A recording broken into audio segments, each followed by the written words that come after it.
untuk menduduki P3K ini memang kita mencari, peserta yang telah memiliki, pengalaman di bidangnya dan juga, agar bisa profesional langsung bisa menduduki jabatan yang dilamar. Assalamualaikum, izin bertanya, honorer terakhir itu di bulan November 2023. Bila tidak lolos seleksi P3K tahun ini, bagaimana nasib para honorer? Apakah semua honorer itu keluar atau tidak?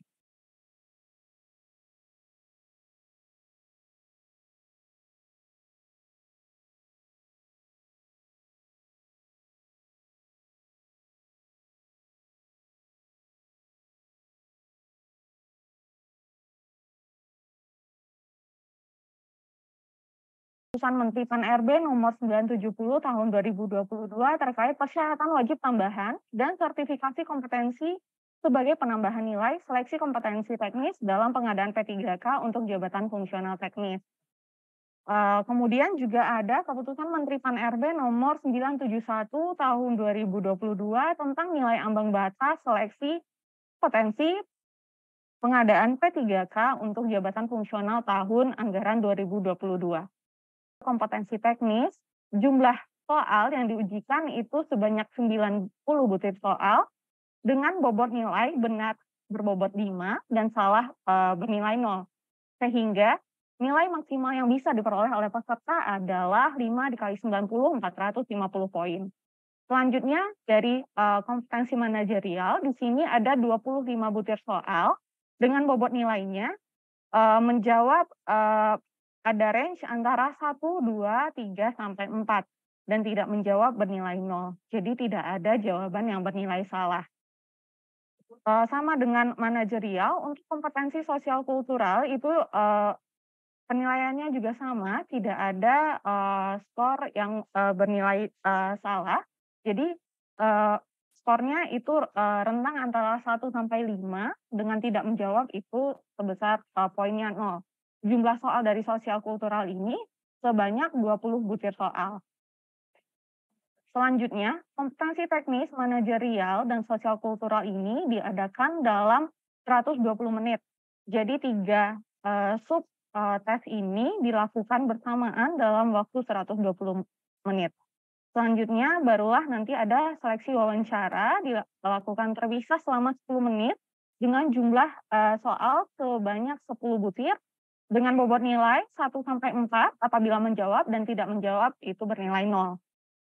Dengan kalau kita lihat ini ada total pengerjaan seleksinya yaitu selama 130 menit dengan jumlah soal sebanyak 145 butir soal dan nilai maksimal yang diperoleh jika peserta menjawab semua dengan betul ataupun mendapat nilai maksimal itu sebesar 690 poin. Pelamar umum maupun pelamar penyandang disabilitas, nilai ambang batasnya sama, yaitu untuk manajerial dan sosial kultural sebesar 130 poin dan untuk wawancara 24 poin.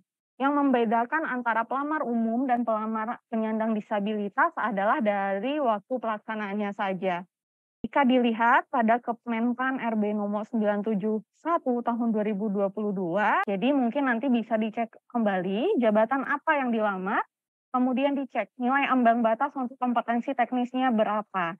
Jadi yang cantum di sini adalah nilai minimal yang harus diperoleh oleh peserta agar bisa lulus. Ada 172 jenis jabatan jenjang dari jabatan fungsional kelompok teknis.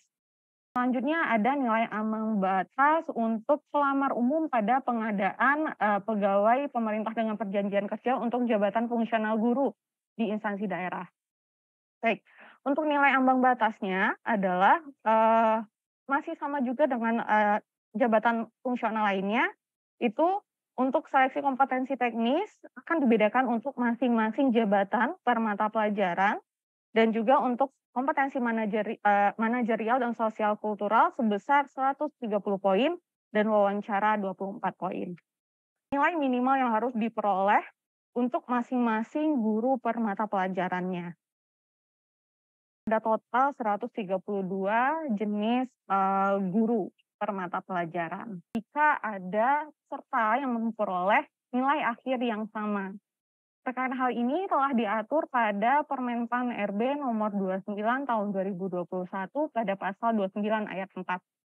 Di sini untuk pelamar yang memperoleh nilai akhir yang sama, maka penentuan kelulusan akhir secara berurutan didasarkan pada yang pertama kita lihat dulu nilai kompetensi teknis yang tertinggi di antara peserta tersebut.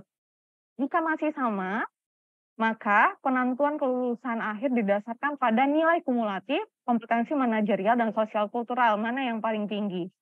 Jika masih sama, ini dilanjutkan pada nilai wawancara yang tinggi, dan juga jika masih sama, maka penentuan kelulusan berdasarkan pada usia pelamar yang tertinggi.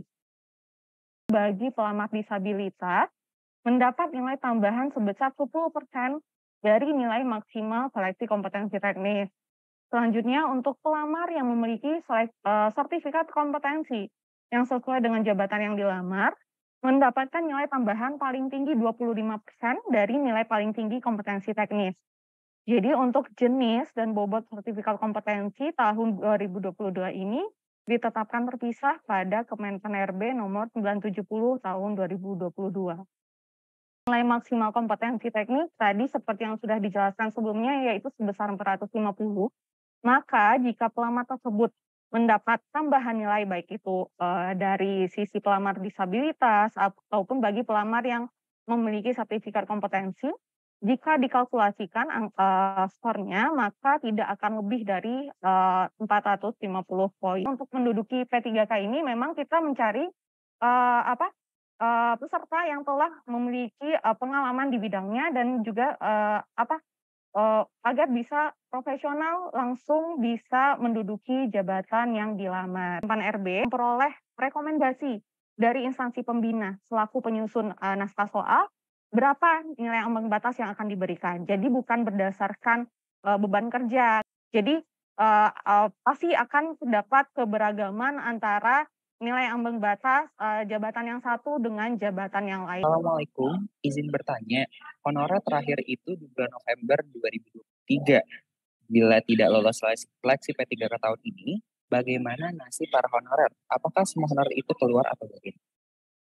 Eee, Sekarang, yang kita kenal di instansi pemerintah itu hanya ada 2 yaitu PNS dan juga P3K, hanya boleh ASN. Jadi ini merupakan tugas dari instansinya masing-masing untuk menata kembali ASN yang ada. Jadi untuk mereka yang telah, mengikuti seleksi pada tahun ini merupakan salah satu kesempatan yang, sangat besar sekali ya, apalagi untuk, persyaratan juga telah kita tetapkan yaitu yang telah memiliki pengalaman kerja. Artinya ini sudah, menunjang salah satu kesempatan juga bagi, honorer untuk bisa ikut seleksi. Jadi bagaimana nantinya jika tidak lulus seleksi mungkin nanti pun pada tahun 2023 jika masih ada kebutuhan dari instansi, itu silakan mengusulkan kembali untuk pelaksanaan pengadaan P3K pada tahun 2023. Jadi kalau untuk, regulasi yang sejauh ini masih berlaku yaitu masih sama pada PP 49 tahun 2018 yaitu memang pada November 2023 ini. Kita lihat juga mungkin kalau memang ada kebijakan selanjutnya nanti kita sama-sama menunggu. Terima kasih Mbak Cindy selaku narasumber kita pada hari ini tentang nilai ambang batas seleksi P3K JF Teknis.